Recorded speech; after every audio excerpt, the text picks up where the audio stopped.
কে করলো শুনি? জানি না স্যার, কিন্তু আমাদের সাবমেরিনটা একটু ক্ষতিগ্রস্ত হয়েছে।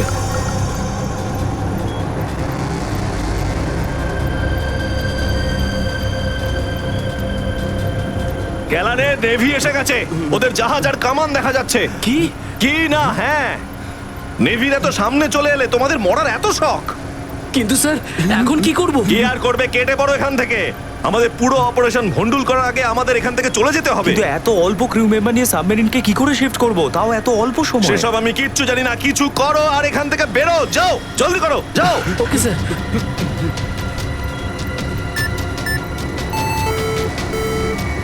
ডেকের উপর আমাদের আরো লোক দরকার।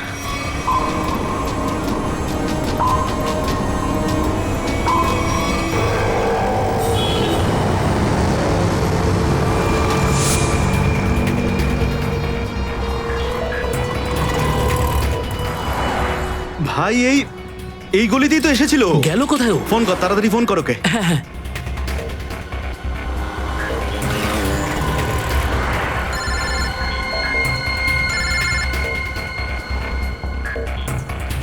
কেটে দিচ্ছে। হ্যাঁ, ফোন কেটে দিচ্ছে। আরেকবার চেষ্টা কর, আরেকবার ফোন কর। একে তো কি হয়েছে টনি? বন্ধ বলছে। ওই দেখ টনি। ওই যে ধর ওকে।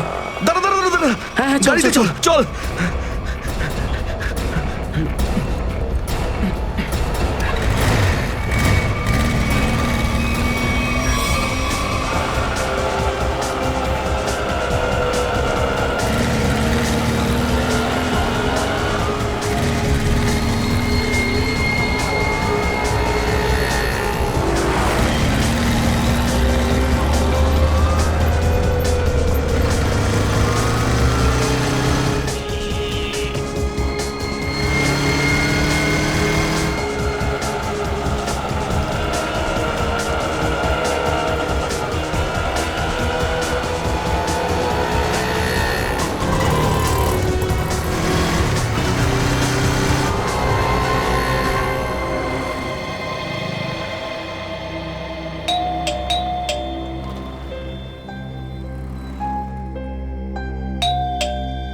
অনন্যা, লাইট তো জ্বলছে, তার মানে অনন্যা বাড়িতেই রয়েছে, কিন্তু দরজাটা খুলছে না কেন? অনন্যা, অনন্যা, কোথায় গেছে এই মেয়েটা? অনন্যা,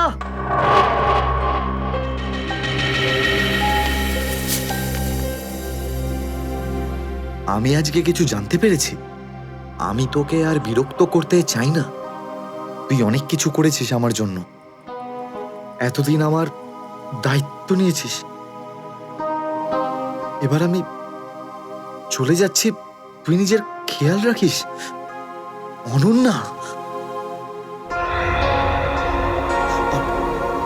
ও মাই গড, এটা কি করলো এই মেয়েটা? কোথায় খুঁজবো আমি ওকে এবার? কোথায়? অনন্যা, অনন্যা, অনন্যা, আমার বোন অনন্যা। হ্যালো, আগে হ্যাঁ, আপনার 9টার সময়ের অ্যাপয়েন্টমেন্ট কনফার্ম আছে। আপনি প্লিজ পেশেন্টকে নিয়ে চলে আসুন। হ্যাঁ ম্যাডাম, ম্যাডাম, আমার বোনের অবস্থা খুব খারাপ, ওকে এক্ষুনি ডক্টর দেখাতে হবে। এই ফর্মটা ফিল আপ করুন। আমি ফিল আপ করছি ফর্ম, আপনি ওকে ভর্তি তো করুন আগে। স্যার, অ্যাডমিশনের জন্য ফর্ম ফিল আপ করাটা দরকার। আমি বলছি তো আমি ফিল আপ করে দেবো তোমার ফর্ম, আগে ডাক্তারকে তো দেখাই। স্যার, আপনি এইভাবে কথা বললেই ডক্টর এখানে এসে যাবেন না। আপনার আগেও অনেক পেশেন্টস রয়েছেন, তাদেরকে দেখা হবে, তারপর আপনার বোনকে দেখবেন। আরে কারোর জীবনের প্রশ্ন আর আপনি এখানে ফর্ম নিয়ে পড়ে আছেন। আই এম সরি স্যার, একজন মানুষের জন্য হসপিটালের রুলস পাল্টানো হবে না। আপনি যতক্ষণ ধরে কথা বলছেন ততক্ষণ তো ফর্ম ফিল আপ হয়েই যেত। ঠিক আছে, দিন দিন পেন। ফর্ম ফিল আপ করার পাশাপাশি 1 লাখ টাকা ক্যাশ কাউন্টারে জমা দিয়ে দিন। 1 লাখ? এত টাকা তো নেই আমার কাছে এখন। আজকাল তো শ্বাস নেওয়ার জন্য টাকার দরকার। যদি আপনি টাকা না জমা দেন তাহলে আপনার পেশেন্টকে অ্যাডমিট করা হবে না। ম্যাডাম, ও মরে যাবে, ওর তাড়াতাড়ি ট্রিটমেন্টের প্রয়োজন। আপনার মনে মায়া দয়া বলে কিচ্ছু নেই? আপনি ছাড়াও এখানে এত লোকজন আছেন, কার কার উপর দয়া করবো বলুন তো? সবার ওপর। যদি সবার উপর দয়া দেখাই না, তাহলে এখান থেকে আমার ছুটি হয়ে যাবে। তখন আমায় কে দয়া দেখাবে বলুন তো? কি হয়েছে কি? কি হয়েছে ম্যাডাম? স্যার আমি কখন থেকে ওনাকে বোঝাচ্ছি যে ডিপোজিট মানি ছাড়া আমরা ওনার পেশেন্টকে অ্যাডমিট করতে পারবো না, কিন্তু উনি তো একই কথা বলে যাচ্ছেন, টাকা নেই আমার কাছে, টাকা কোথায় পাবো? কত টাকা দিতে হবে ম্যাডাম? 1 লাখ টাকা। এই নিন, আর যান তাড়াতাড়ি ওনার বোনকে অ্যাডমিট করুন। Go fast. স্যার ফর্মটা ফিল আপ করুন। ম্যাডাম, আগে পেশেন্টকে অ্যাডমিট করুন, তারপরে ফর্ম ভরে নেবেন। Okay sir.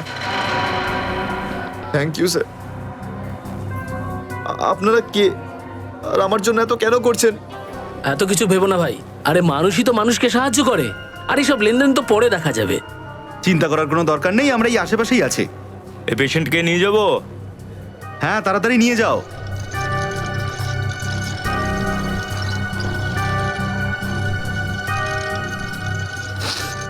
আমি আসছি এক্ষুনি। হ্যাঁ যাও।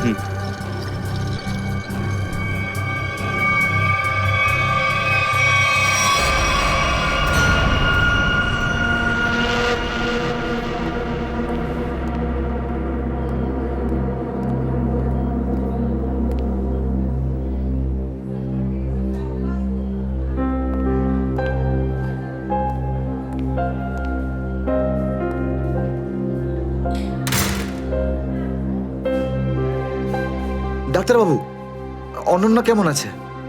সমস্ত রিপোর্ট ঠিক রয়েছে তো? আপনি চুপ করে আছেন কেন? মিস্টার সিদ্ধার্থ, আপনার বোনের ক্যান্সার আবার ছড়িয়েছে। কি? এটা কি করে সম্ভব ডাক্তারবাবু?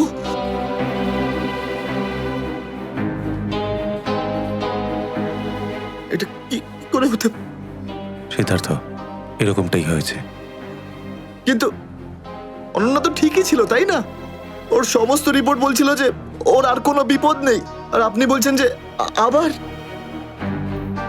না ডাক্তারবাবু, এটা হতে পারে না। এমনটাই হয়েছে। গত 3 বছর ধরে ও বিপদমুক্ত ছিল, কিন্তু এইবার রোগ অনেক বেশি ছড়িয়েছে। খারাপ কিছু ঘটেও যেতে পারে। আপনি কি বলতে চাইছেন ডাক্তারবাবু? এটাই যে তোমার বোন অল্প কয়েকদিনই বাঁচবে। না ডাক্তারবাবু, এরকম বলবেন? ডাক্তারবাবু, ওর জন্য কিছু করুন না ডাক্তারবাবু, কিছু করুন আমার বোনের জন্য প্লিজ। এক্সপেরিমেন্টাল ট্রায়াল আছে, হয়তো এতে ওর প্রাণ বেঁচেও যেতে পারে। হ্যাঁ, তো করুন না এক্সপেরিমেন্ট। আমি কখন আটকালাম? প্লিজ করুন। কিন্তু এই ট্রিটমেন্টে অনেক খরচা হবে। কত? কম করে প্রায় 15 লাখ টাকা। 15 লাখ? অনন্যার জ্ঞান ফিরেছে, ও আপনাকে ভেতরে ডাকছে।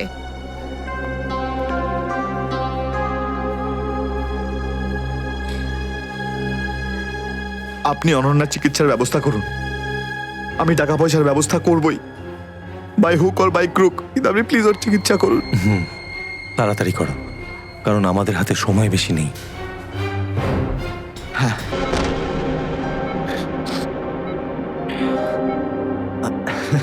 আরে অনন্যা, ডাক্তারের সঙ্গে কথা হলো আমার। তুই তো একদম ঠিক আছিস। বেশ, আর কয়েকদিনে তোকে বাড়ি ফেরত নিয়ে চলে যাবো আমি। তুই না দাদা, এখনো অব্দি মিথ্যে বলতে শিখলি না।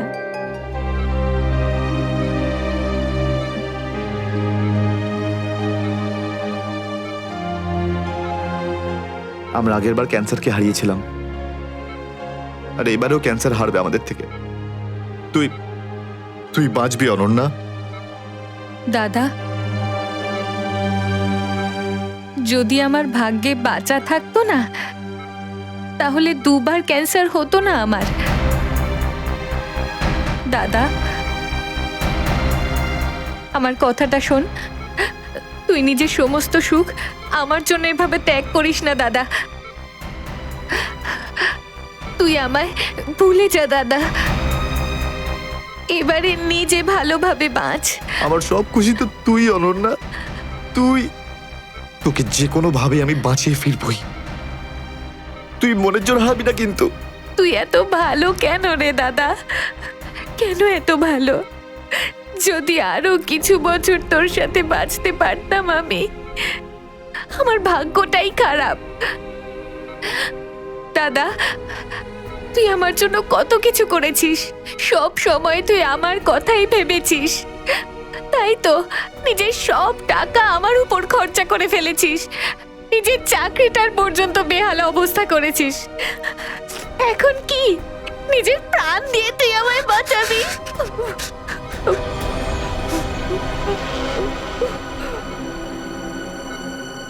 স্যার, আপনি প্লিজ বাইরে যান, ওনাকে রেস্ট নিতে দিন। তুই যা দাদা।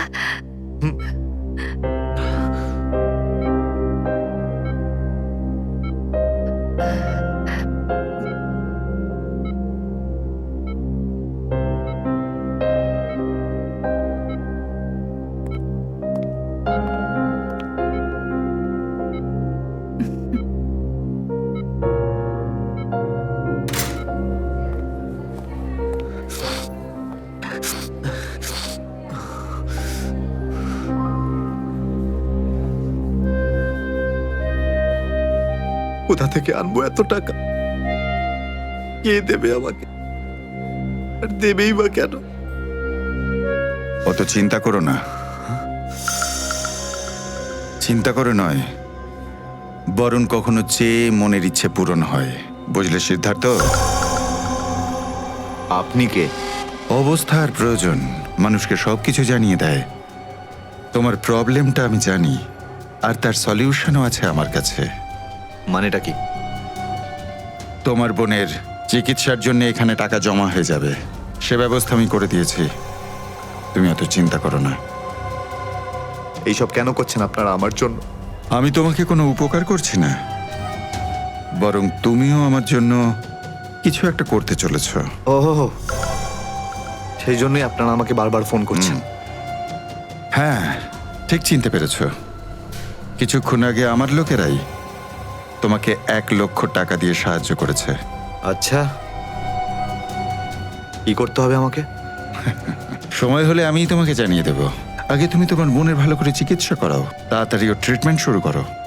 আর হ্যাঁ, তারপরে তারপরে এই ঠিকানায় আমার সঙ্গে দেখা করো।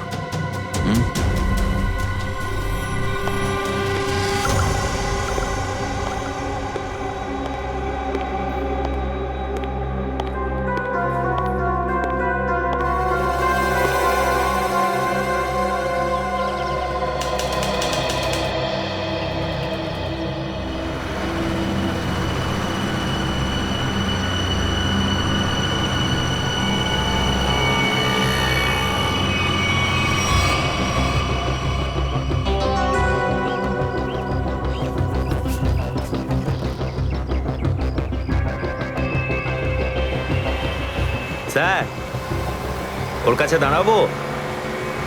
না না না, আর একটু এগো সামনে। আগে দেখতে তো হবে যে ও একা এসেছে নাকি সঙ্গে কাউকে নিয়ে এসেছে। নে, এখান থেকে ইউটার্ন নে।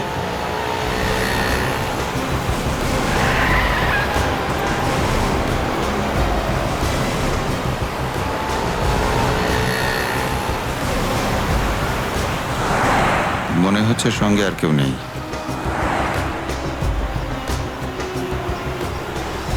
চলোর কাছে গিয়ে গাড়ি দাঁড় করা। হ্যাঁ,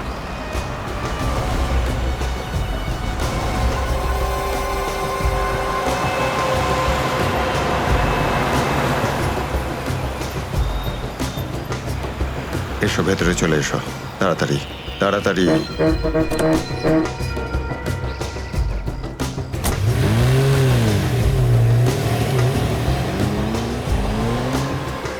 আমায় কোথায় নিয়ে যাচ্ছেন? প্রশ্ন নয়, একদম চুপচাপ বসে থাকো।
চলো বরাবর, তাড়াতাড়ি চলো, হাত লাগাও, তাড়াতাড়ি কাজ করো।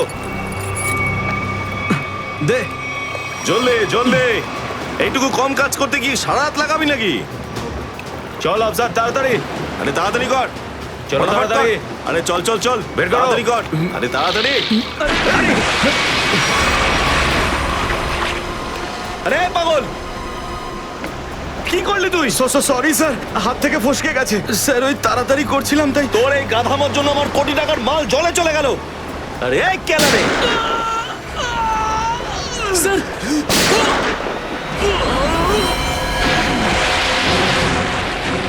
বস, বাকি বাক্সগুলো তুলে নিয়ে এখান থেকে বেরিয়ে যাই। হ্যাঁ, এই চলো, বের কর বের কর, দে ফটাফট। হ্যাঁ চলো চলো তাড়াতাড়ি। হ্যাঁ, এই দুটো লাশই সমুদ্রের মধ্যে কম করে 12 ঘন্টা ডুবেছিল। হ্যাঁ সালুকে, হ্যাঁ কোস্টগার্ডরাই এদের দুজনকে পেয়েছে। ওরাই এই দুটো লাশ উদ্ধার করে আর আমাদের হাতে তুলে দেয়। ভাই, এই দুজনকে পয়েন্ট ব্ল্যাঙ্ক রেঞ্জ থেকে গুলি করা হয়েছে। এর ক্ষতটা দেখো বস, এ দেখো। দুজনের ক্ষতই এই কথা বলছে। হ্যাঁ, আরও একটা ব্যাপার স্যার, বেশ কিছুদিন ধরে এরা ঠিকমতো খাবার দাবারও পায়নি। এদের বডিজ দেখে লাগছে যে খুব অল্প সময়ের মধ্যেই এদের ওজন তাড়াতাড়ি হ্রাস পেয়েছে। বস, ওদের বন্দি করে রাখা হয়েছিল। এ দেখো, এটা দড়ির দাগ। এদেরকে বেঁধে রাখা হয়েছিল দুজনকেই সমুদ্রের মধ্যে। সমুদ্রের গভীরে কোথায় কোথায় লুকিয়ে রেখেছিল এদেরকে? তারপরে মেরে ফেলেও দিয়েছে। কি কি চাইছিল খুনি? হ্যাঁ সচিন,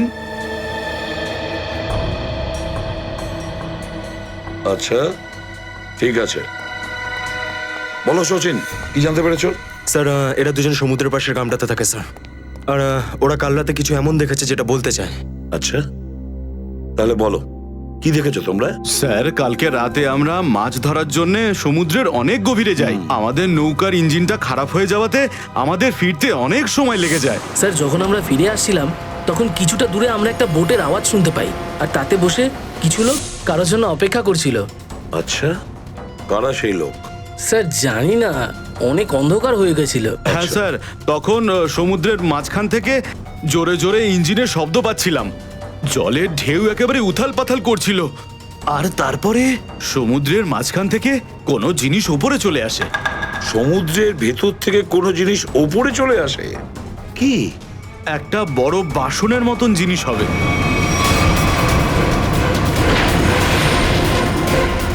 সাবমেরিন, ডুবোজাহাজ? হ্যাঁ হ্যাঁ, ডুবোজাহাজ।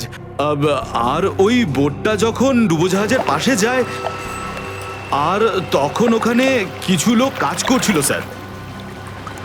কি কাজ করছিল? জানি না স্যার, অনেক রাত হয়ে গেছিল তো দেখতে পাইনি। তখনই আমরা গুলি চলার শব্দ শুনতে পাই। গুলি চালানোর শব্দ?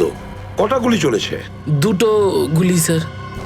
ও, দুটো গুলি চলেছে। আর আমরা দুটো লাশও পেয়েছি। আর আমরা ওখান থেকে ভয় পেয়ে পালিয়ে যাই স্যার। স্যার, একটা কথা বুঝতে পারলাম না, সমুদ্রের মাঝামাঝি এই সাবমেরিন কি করছিল? সেটাই তো। আর ওই বোটটায় তাহলে হচ্ছিল কি? স্যার, হ্যাঁ Pankaj? Sir, missing person bureau থেকে দুজন ভিক্টিমের ডিটেলস পাওয়া গেছে। গ্রেট। অমল, মনোজ আর দুজনেই একই দিনে নিখোঁজ হয়েছে। আর স্যার, দুজনেই মেরিন ইঞ্জিনিয়ার্স। হ্যাঁ সেটাই তো, মেরিন ইঞ্জিনিয়ার। সচিন, এটা কোনো কোইন্সিডেন্ট নয়, কোনো সংযোগ নয়, কারণ মেরিন ইঞ্জিনিয়ার্সরা অনেক কিছু কাজ করে সাবমেরিনে, ডুবোজাহাজে। এটা কোনো কাকতালীয় নয়। আর স্যার, ইন্ডিয়ান ওয়াটারে এই ডুবোজাহাজ আসলে কি করছিল? কিছু না কিছু গোলমাল তো আছে, খুব বড় রকমের গোলমাল আছে, খুব বড় রকমের গোলমাল। খোঁজ নিতে হবে ওই ডুবোজাহাজের ব্যাপারে।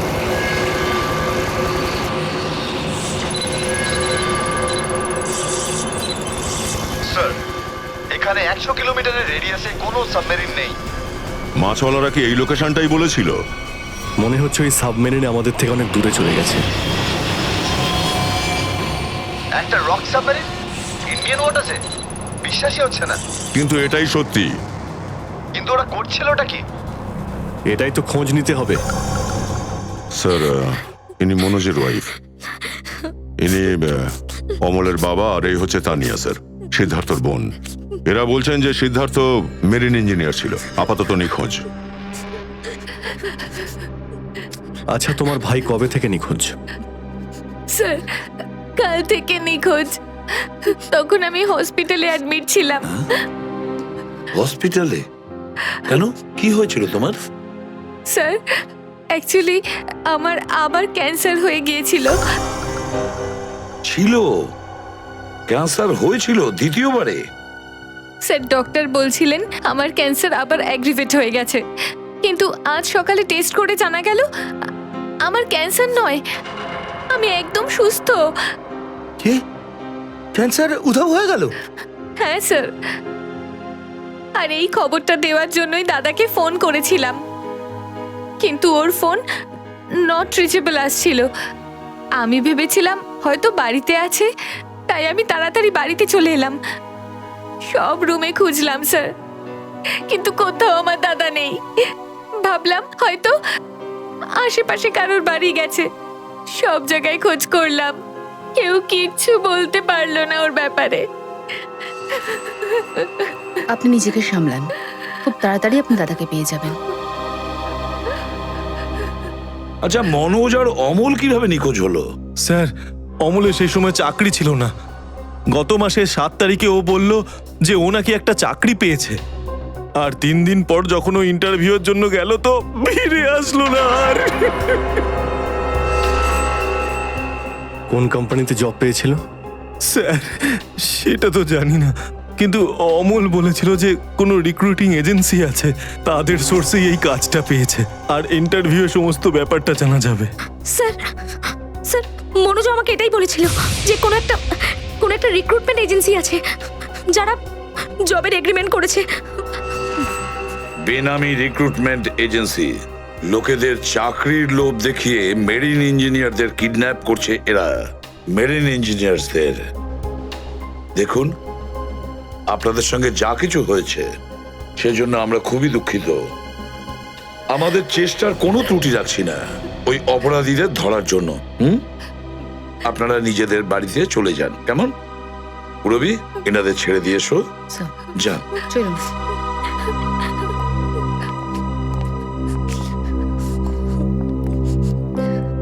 স্যার, হ্যাঁ স্যার প্লিজ স্যার, আমার দাদাকে খুঁজে দিন আপনারা। ও ছাড়া আমার আর কেউ নেই স্যার, আমার আর কেউ নেই। দেখো মা, চিন্তা করুন না, তোমার ভাইকে আমরা খুঁজে দেবো, আমরা কথা দিচ্ছি। যাও স্যার, পারবেন তো আপনারা? আসুন। Thank you sir.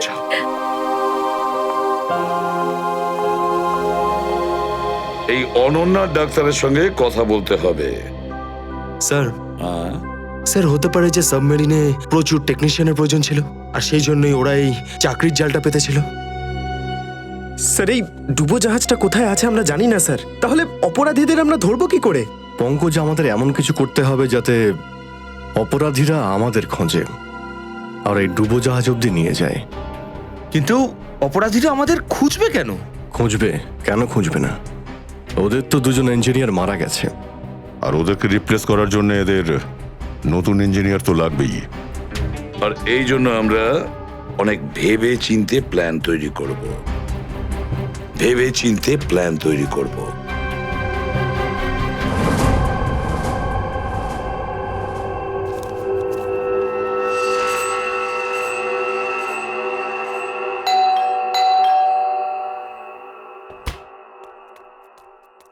মনে হচ্ছে এসে গেছে।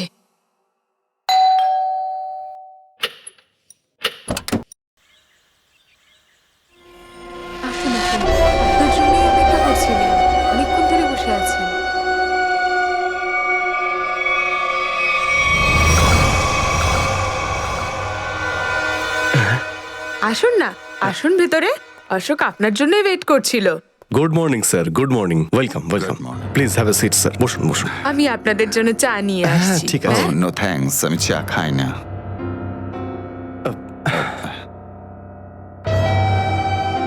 স্যার প্লিজ আমার ভাইকে চাকরিটা দিন না, প্লিজ স্যার। আমাদের অনেক ধার রয়ে গেছে, জানি না আমরা কিভাবে সেটা শোধ করব। দিদি দিদি, এক মিনিট এক মিনিট। আরে আমাদের তো আগে কথা বলতে দাও প্লিজ। তুমি এসো, তুমি আমার জন্য চা করে নিয়ে এসো, যাও প্লিজ প্লিজ। জানি না তুই কবে চাকরি পাবি, আমার তো খুব চিন্তা হয়। সরি স্যার, ওই আমার দিদি আসলে একটু আমার চাকরি নিয়ে খুব টেনশনে আছে আর কি। ওনার একটু আসলে টাকা নিয়ে ওনার একটু নিশ্চয়ই বুঝতে পেরেছেন। হয় এরকম, আসলে টাকা জিনিসটাই এরকম। তাহলে স্যার আমার এই চাকরিটা পাকা ধরে নেব স্যার? দেখা যাক, তার আগে তোমাকে কিছু প্রশ্ন করতে চাই। যা জিজ্ঞেস করার জিজ্ঞেস করতে পারেন, আমি রেডি স্যার। কিন্তু স্যার স্যার প্লিজ স্যার, এই চাকরিটা আমাকে আপনি দিয়ে দিন প্লিজ স্যার। অ্যাকচুয়ালি স্যার আসলে আমাদের টাকার খুব প্রয়োজন স্যার। Sir please sir. খুবই এক্সাইটেড দেখছি আপনি এই চাকরিটা নিয়ে। সে তো একদমই স্যার। আসলে স্যার আমি আগে ওই গভর্নমেন্ট জব করতাম স্যার। স্যার ওই গভর্নমেন্ট জবে প্রমোশন আর টাকা পেতে অনেক কষ্ট করতে হয় স্যার। এই জন্যে স্যার আমি রিজাইন করে দিয়েছি। আপনার পুরো নাম আর ডেট অফ বার্থ? আমার নাম Ashok Kumar. Date of birth 10th April 1976। আর কোয়ালিফিকেশনস? মাস্টার করেছি sir, master in marine engineering from GID college. তার মানে সাবমেরিনের ইঞ্জিনের মেনটেন্যান্স আর নেভিগেশনের ব্যাপারে তো নিশ্চয়ই নলেজ আছে। Yes yes yes sir, you are right sir. তো মিস্টার অশোক, একটা কথা বলুন, আপনার এক্সপিরিয়েন্স অনুযায়ী একটা সাবমেরিনকে জলের নিচে কতটা গভীর অবধি নিয়ে যেতে পারেন? কত গভীর অবধি? স্যার সেটা তো ওটা স্যার ডিপেন্ড করে স্যার, মডেলের ওপর ডিপেন্ড করে স্যার। ওর ভেতরে গিয়ে আমি সাবমেরিন ঠিক করেছি স্যার। আর মেরিন তো অনেকটাই নিচে যায় স্যার, 400 অবধি যাই স্যার। ও হ্যাঁ, আমি আপনার স্কুলের প্রিন্সিপাল মিস্টার সুরেশের সঙ্গে কথা বলেছিলাম, আপনার খুব প্রশংসা করছিলেন। ওনার টাচে আছেন তো আপনি? প্রিন্সিপাল প্রিন্সিপাল স্যার খুব ভালো লোক স্যার। স্যার আমার প্রিন্সিপাল আমার মেন্টরও ছিল স্যার। ওনার নাম স্যার সুরেশ নয়, মহেশ ছিল স্যার। আর স্যার উনি তো 2012-এ রিটায়ার করে গেছেন। আর ওনার পরে হয়তো সুরেশবাবু এসেছেন প্রিন্সিপাল হয়ে, ওটা স্যার আমি ঠিক জানি না স্যার, সেটা আপনি নিশ্চয়ই জানবেন। ওকে মিস্টার অশোক,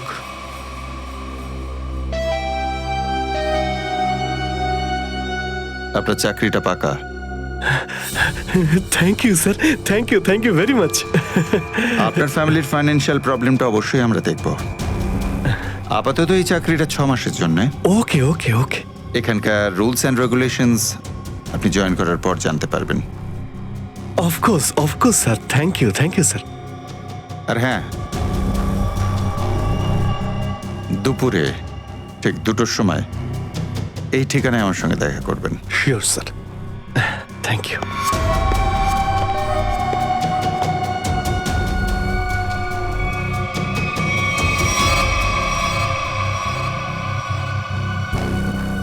কাজ হয়ে গেছে, আরো একটা জব পাকা হয়ে গেছে আমার।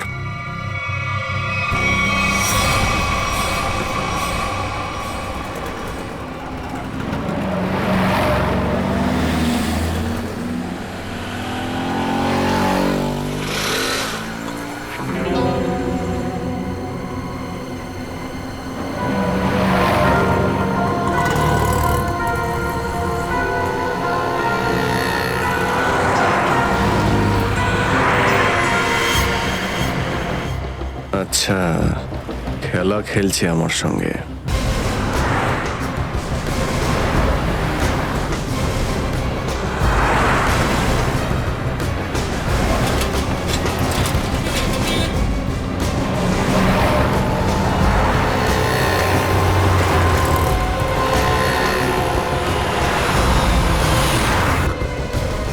নমস্কার। হ্যাঁ হ্যাঁ, ঠিক আছে, ভিতরে বস।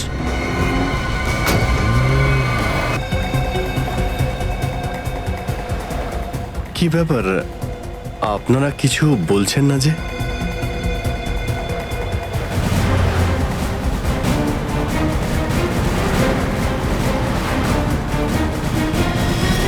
আচ্ছা, আপনারা কি এদের... এই চুপ। চুপ চুপ। হ্যালো, আরে ও, স্বাস্থ্য চলছে, হয়তো ঘুমোচ্ছে। সচিন তাড়াতাড়ি, ওরা যেন আমাদের নজরে এড়াতে না পারে।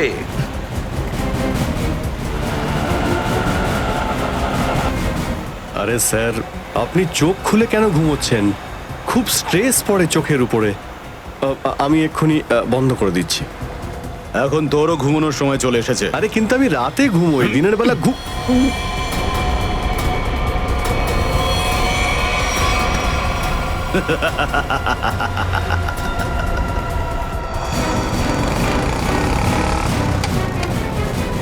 স্যার ওরা তো বেরিয়ে গেল। সচিন, কিছু একটা করো, ওই গাড়িটাকে আমাদের ফলো করতেই হবে।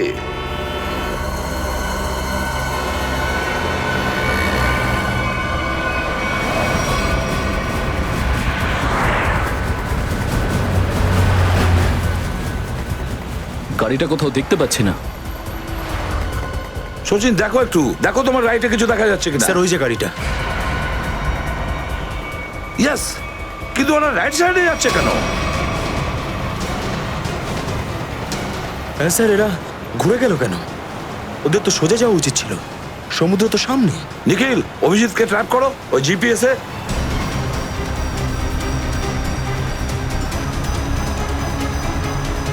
অভিজিৎ স্যারের জিপিএস ডিভাইস সিগন্যাল দিচ্ছে না, কাজই করছে না। ওভারটেক করো এই গাড়িটাকে, ওভারটেক করো। এই দাঁড়া দাঁড়া দাঁড়া দাঁড়া।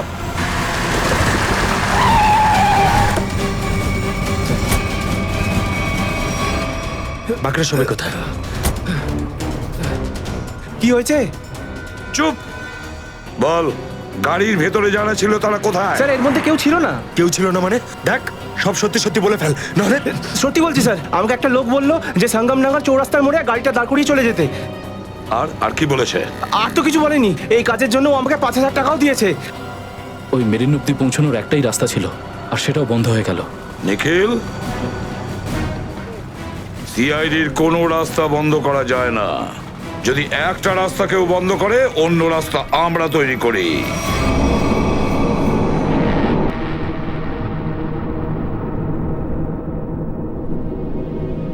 দুজন ইঞ্জিনিয়ার ছিল, আর দুজনকেই একসঙ্গে গুলি করে মারে। কে বলতে পারে? যে কোনো দিন আমাদের নাম্বারে চলে আসতে পারে। হ্যাঁ, আমাদেরও একদিন আসবে সমুদ্রের মাঝে আমরা ডুবে যাব, কিন্তু আমাদের ব্যাপারে কেউ কিচ্ছু জানতে পারবে না। ঠিক বলেছ, কিন্তু মৃত্যুর আগে একবার বেঁচে ওঠার চেষ্টা তো করতেই হবে না?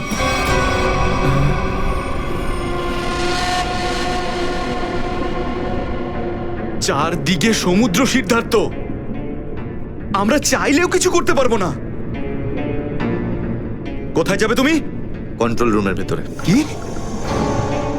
হ্যাঁ হ্যাঁ, আমার কাছে একটা প্ল্যান আছে।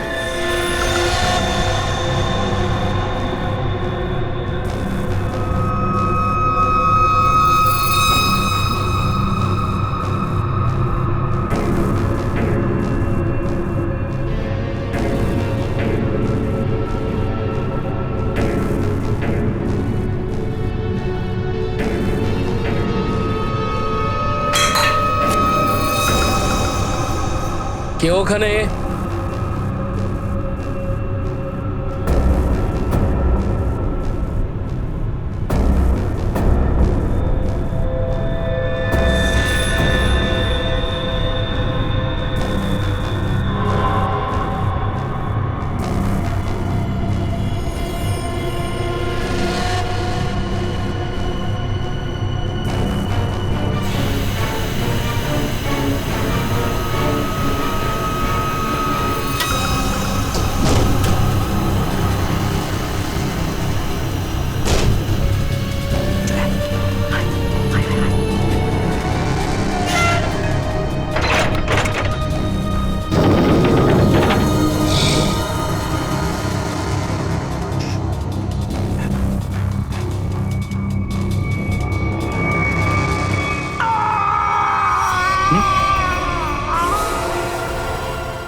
এখানে কি করছিস?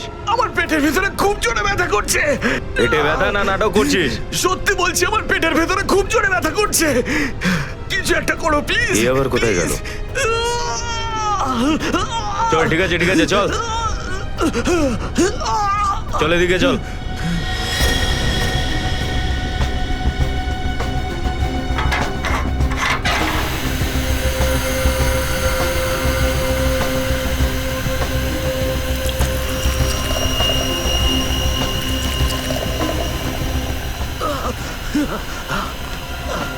এখানে ওষুধপত্র আছে, খেয়ে নে। কিন্তু এখানে পেট ব্যথার ওষুধ কোনটা? আরে আমি ডাক্তার নাকি? যা খাবার খা, তারপর ঘরে চলে যা। কিন্তু আমি কি করে জানবো যে এখানে পেট ব্যথার ওষুধ কোনটা? আরে শুনুন, শুনুন না।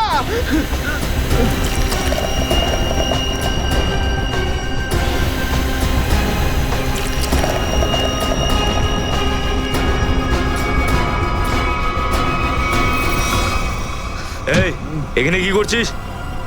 আমি কন্ট্রোল রুম দেখতে এসেছিলাম শুধু। এই না জিজ্ঞেস করে কি করে এলি তুই? এদিক ওদিক গেলে না প্রাণে মেরে দেবো। চল বেরো এখান থেকে, বেরো চল।